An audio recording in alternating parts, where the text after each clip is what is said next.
1,000 injuries of Fortunato I had borne as best I could, but when he ventured upon insult, I vowed revenge.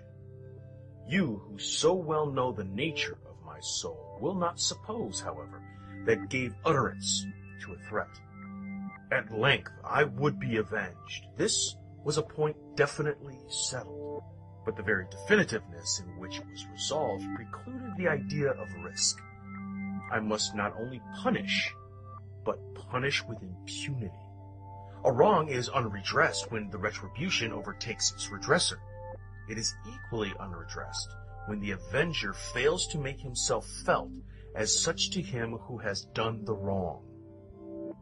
It must be understood that neither by word nor deed had I given Fortunato cause to doubt my goodwill.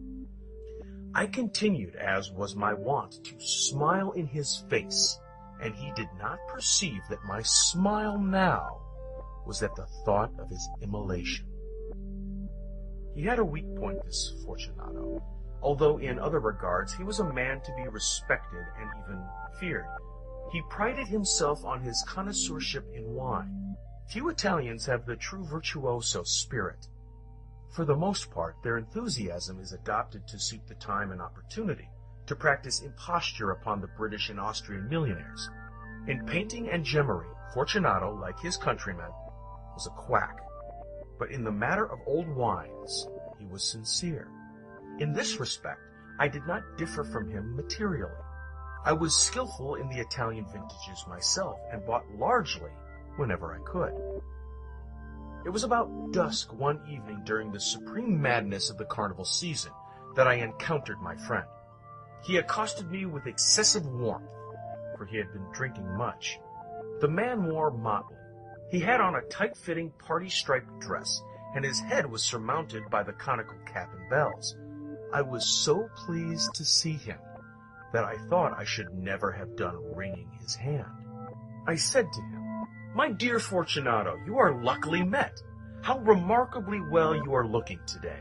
But I have received a pipe of what passes for Amontillado, and I have my doubts." "How?" said he. "Amontillado? A pipe? Impossible. And in the middle of carnival?"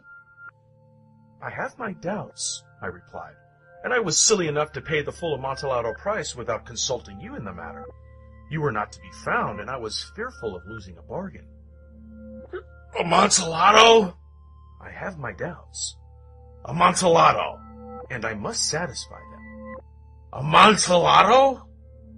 "As you are engaged, I am on my way to Luchesi. If anyone has a critical turn, it is he. He will tell me, "Luchesi cannot tell Amontillado from sherry." And yet some fools will have it that his taste is a match for your own. "Come, let us go." "Whither?" "To your vaults." "My friend, no. I will not impose upon your good nature. I perceive you have an engagement. Luchesi—" "I have no engagement. Come." "My friend, no. It is not the engagement, but the severe cold with which I perceive you are afflicted. My vaults are insufferably damp. They are encrusted with nitre." "Let us go, nevertheless. The cold is merely nothing. Amontillado, you have been imposed upon. And as for Luchesi, he cannot distinguish sherry from Amontillado." Thus speaking, Fortunato possessed himself of my arm, and putting on a mask of black silk, and drawing a roquelaire closely about my person, I suffered him to hurry me to my palazzo. There were no attendants at home. They had absconded to make merry in honor of the time. I had told them that I should not return until the morning, and I had given them explicit orders not to stir from the house. These orders were sufficient, I well knew, to ensure their immediate disappearance, one and all, as soon as my back was turned. I took from their sconces 2 flambeaux, and giving one to Fortunato, bowed him through several suited rooms to the archway that led into the vaults. I passed down a long and winding staircase, requesting him to be cautious as he followed. We came at length to the foot of the descent, and stood together on the damp ground of the catacombs of the Montresors. The gait of my friend was unsteady, and the bells on his cap jingled as he strode. "The pipe," he said. "It is further on," said I, but observe the white webwork which gleams from these cavern walls. He turned towards me and looked into my eyes with two filmy orbs that distilled from the rheum of intoxication. "Niter?" he asked at length. "Niter," I replied. "How long have you had that cough?" My poor friend found it impossible to reply for many minutes. "It is nothing," he said at last. "Come," I said with decision. "We will go back. Your health is precious. You are rich, respected, admired, beloved. You are happy, as once I was. You are a man to be missed. For me, it is no matter. We will go back. You will be ill, and I cannot be responsible. Besides, there is Lutresi." "Enough!" he said. "The cough is a mere nothing. It will not kill me. I shall not die of a cough." "True, true," I replied. "And indeed, I had no intention of alarming you unnecessarily. But you should use all proper caution. A draught of this Madad will defend us from the damps." Here I knocked off the neck of a bottle which I drew from a long row of its fellows that lay upon the mold. "Drink," I said, presenting him the wine. He raised it to his lips with a leer. He paused and nodded to me familiarly, while his bells jingled. "I drink," he said, "to the buried that repose around us." "And I, to your long life." He again took my arm, and we proceeded. "These vaults," he said, "are extensive." "The Montresors," I replied, "were a great and numerous family." "I forget your arms." "A huge human foot door in a field azure. The foot crushes a serpent rampant whose fangs are embedded in the heel." "And the motto?" "Nemo me impune lacessit." "Good," he said. The wine sparkled in his eyes, and the bells jingled. My own fancy grew warm with the Medoc. We had passed through long walls of piled skeletons with casks and puncheons intermingling into the inmost recesses of the catacombs. I paused again, and this time I made bold to seize Fortunato by the arm above the elbow. "The nitre," I said. "See, it increases. It hangs like moss upon the vaults. We are below the river's bed. The drops of moisture trickle among the bones. Come, we will go back ere it is too late. Your cough—" "It is nothing," he said. "Let us go on, but first, another draught of the Mazak." I broke and reached him a flagon of de Grave. He emptied it at a breath. His eyes flashed with a fierce light. He laughed and threw the bottle upwards with a gesticulation I did not understand. I looked at him in surprise. He repeated the movement, a grotesque one. "You do not comprehend," he said. "Not I," I replied. "Then you are not of the Brotherhood." "How?" "You are not of the Masons." "Yes, yes," I said. "Yes, yes." "You? Impossible. A Mason?" "A Mason," I replied. "A sign," he said. "A sign." "It is this," I answered, producing beneath the folds of my roquelaire a trowel.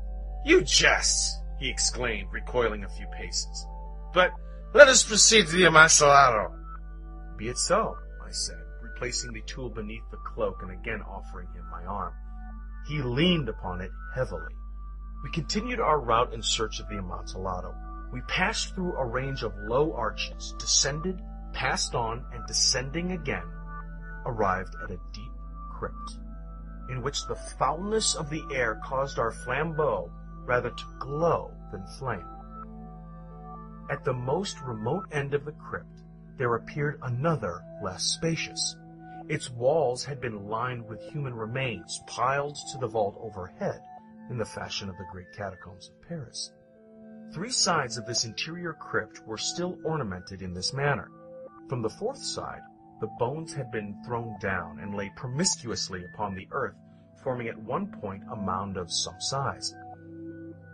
Within the wall thus exposed by the deplacing of the bones, we perceived a still interior crypt or recess, in depth about 4 feet, in width 3, in height 6 or 7.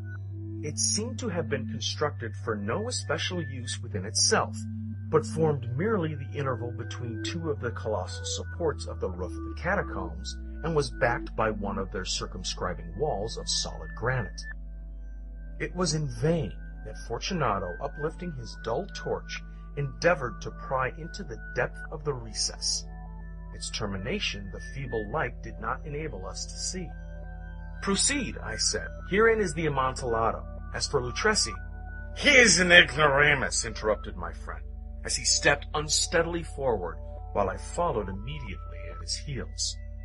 In an instant he had reached the extremity of the niche, and finding his progress arrested by rock, stood stupidly bewildered. A moment more, and I had fettered him to the granite. In its surface were two iron staples, distant from each other about 2 feet horizontally. From one of these depended a short chain, from the other a padlock. Throwing the links about his waist, it was but the work of a few seconds to secure it. He was too much astounded to resist. Withdrawing the key, I stepped back from the recess. "Pass your hand," I said, "over the wall. You cannot help feeling the niter. Indeed, it is very damp. Once more, let me implore you to return. No?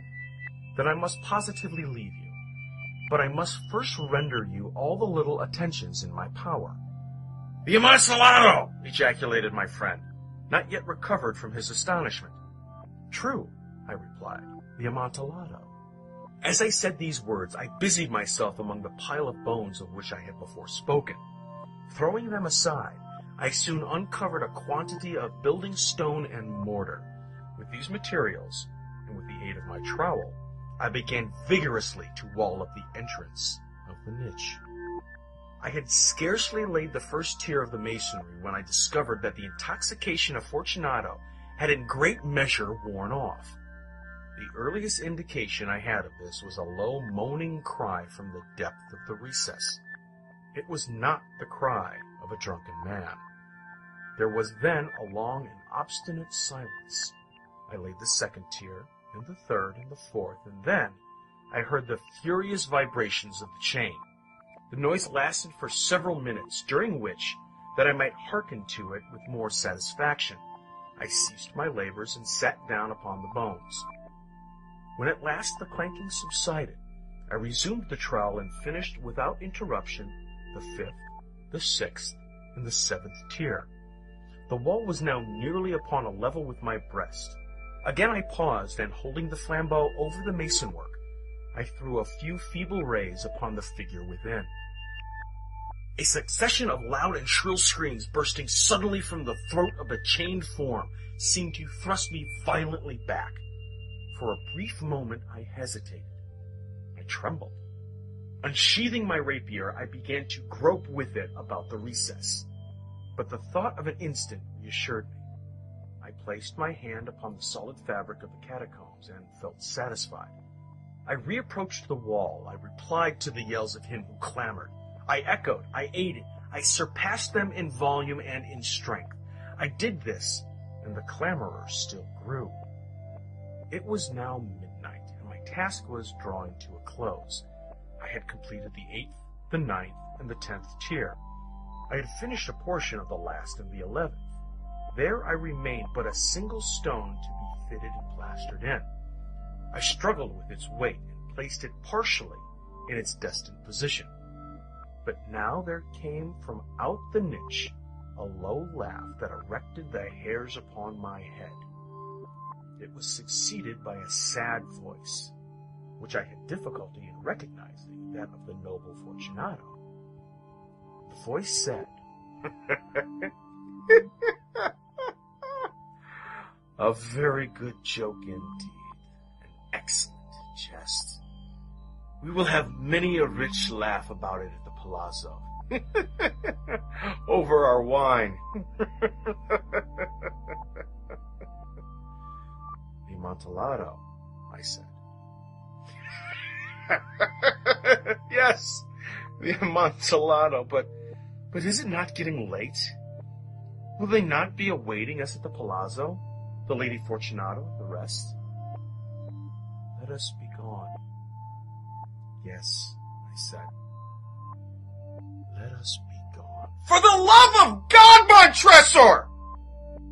Yes, I said, for the love of God. But to these words I hearkened in vain for a reply. I grew impatient. I called aloud. Fortunato? No answer. I called again. Fortunato? No answer still. I thrust a torch through the remaining aperture and let it fall within. There came forth in return only a jingling of the bells. My heart grew sick. It was the dampness of the catacombs that had made it so. I hastened to make an end of my labor. I forced the last stone into its position. I plastered it up. Against the new masonry, I re-erected the old rampart of bones. For the half of a century, no mortal has disturbed them. In pace.